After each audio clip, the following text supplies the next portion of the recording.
ക്രിസ്തുവിൽ സ്നേഹം നിറഞ്ഞവരെ, butterfly effect എന്നൊരു കോൺസെപ്റ്റ് ഉണ്ട്. ഭൂമിയുടെ ഒരറ്റത്ത് ഒരു ചിത്രശലഭം ചിറകടിക്കുമ്പോൾ മറ്റേ അറ്റത്ത് വലിയൊരു കൊടുങ്കാറ്റ് പോലും ഉണ്ടാകാൻ സാധ്യതയുണ്ട് എന്ന് ഓർമ്മിപ്പിക്കുന്ന ഒരു കോൺസെപ്റ്റാണിത്. വളരെ മനോഹരമാണെന്ന് തോന്നുന്നു. ഒരു ചെറിയ ചിറകടിക്ക് പോലും മറ്റേ അറ്റത്ത് വലിയൊരു എഫക്റ്റ് ഉണ്ടാക്കാൻ സാധിക്കുമെന്ന് ഓർമ്മിപ്പിക്കുന്ന ഒരു കോൺസെപ്റ്റ്.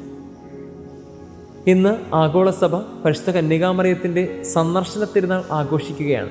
വളരെ മനോഹരമായ ഒരു സന്ദർശനമാണിത്. പരിശുദ്ധാത്മാവ് നിറഞ്ഞ പരിശുദ്ധ കന്യകാമറിയം എലിസബത്തിനെ സന്ദർശിക്കാനായി പോകുന്നു. വചനം പറയുന്നത് ഇങ്ങനെയാണ്: അവൾ എലിസബത്തിനെ അഭിസംബോധന ചെയ്തു. തുടർന്ന് എലിസബത്ത് പരിശുദ്ധാത്മാവ് നിറഞ്ഞവളായി മാറി. അവളുടെ ഉദരത്തിലെ ശിശു കുതിച്ചു ചാടി. പരിശുദ്ധ കന്യകാമറിയം എലിസബത്തിനെ അഭിസംബോധന ചെയ്യുക മാത്രമാണ് ചെയ്തത്. അതെങ്ങനെ വേണമെങ്കിലും ആയിരിക്കാം. ഒരുപക്ഷെ ഒരു ഹഗ്ഗിങ് കൊണ്ടോ അല്ലെങ്കിൽ വാക്കുകൾ കൊണ്ടോ ഒക്കെ ഈ അഭിസംബോധന നിർത്തിയേക്കാം. പക്ഷെ അതിനുശേഷം വളരെ വരുന്നതാണ് ഏറ്റവും പ്രധാനപ്പെട്ടത്. പരിശുദ്ധ കന്യകാമറിയം സംസാരിച്ചു തുടങ്ങുമ്പോൾ അല്ലെങ്കിൽ എന്തെങ്കിലുമൊക്കെ പ്രവർത്തിച്ചു തുടങ്ങുമ്പോൾ എലിസബത്തും പരിശുദ്ധാത്മാവ് നിറഞ്ഞവളായി മാറുന്നു. അവളുടെ ഉദരത്തിലെ ശിശുവും പരിശുദ്ധാത്മാവ് നിറഞ്ഞവനായി മാറുന്നു. ഇതാണ് ദൈവത്തിൻ്റെ എഫക്റ്റ്. ബട്ടർഫ്ലൈ എഫക്റ്റിനേക്കാളും മനോഹരമായൊരു എഫക്റ്റ്. ഉള്ളിൽ പരിശുദ്ധാത്മാവിനെ സ്വീകരിച്ച ഒരാൾ പിന്നീട് അയാളുടെ വാക്കുകളിലും പ്രവൃത്തിയിലുമൊക്കെ ദൈവത്തെയാണ് പകർന്നു നൽകുന്നത്. മുൻപിലുള്ള ആളും ദൈവത്തെ സ്വീകരിക്കുന്ന ആളായി മാറുന്നു, ദൈവത്തെ കൊണ്ട് നിറയുന്നു. ഇതാണ് ദൈവത്തിൻ്റെ ഏറ്റവും വലിയ പ്രത്യേകത. ഈ തിരുനാൾ ആഘോഷിക്കുന്ന ഈ മനോഹരമായ ദിവസത്തിൽ നാം ചിന്തിക്കേണ്ടതും നമ്മുടെ ഉള്ളിൽ ദൈവത്തെ കൊണ്ട് നാം നിറയ്ക്കുന്നുണ്ടോ? നമ്മുടെ ഉള്ളിൽ ദൈവമുണ്ടോ?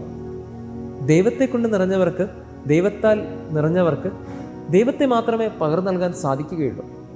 എല്ലാ ദിവസവും പരിശുദ്ധ കുർബാനയിൽ പങ്കെടുക്കുന്ന നാം ഓരോരുത്തരും എല്ലാ ദിവസവും മുടങ്ങാതെ, ഏറെ പ്രത്യേകിച്ച് ഈ മെയ് മാസം ജപമാല ചൊല്ലിയ നമ്മൾ ഓരോരുത്തരും എന്തുമാത്രം ദൈവത്തെ മറ്റുള്ളവർക്ക് പകർന്നു നൽകാൻ സാധിക്കുന്ന വിധത്തിൽ ദൈവത്തെ കൊണ്ട് നിറയുന്നുണ്ട്.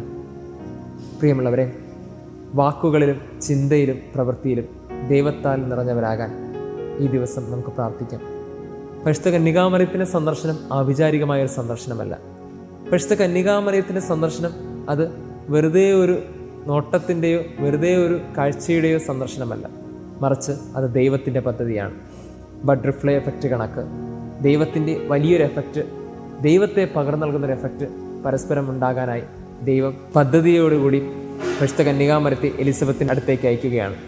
കാരണം അവളുടെ ഉദരത്തിലെ ശിശുവും ഒരു സാധാരണ ശിശുവല്ല, അവനും ദൈവത്താൽ നിറഞ്ഞവനായിരിക്കണം.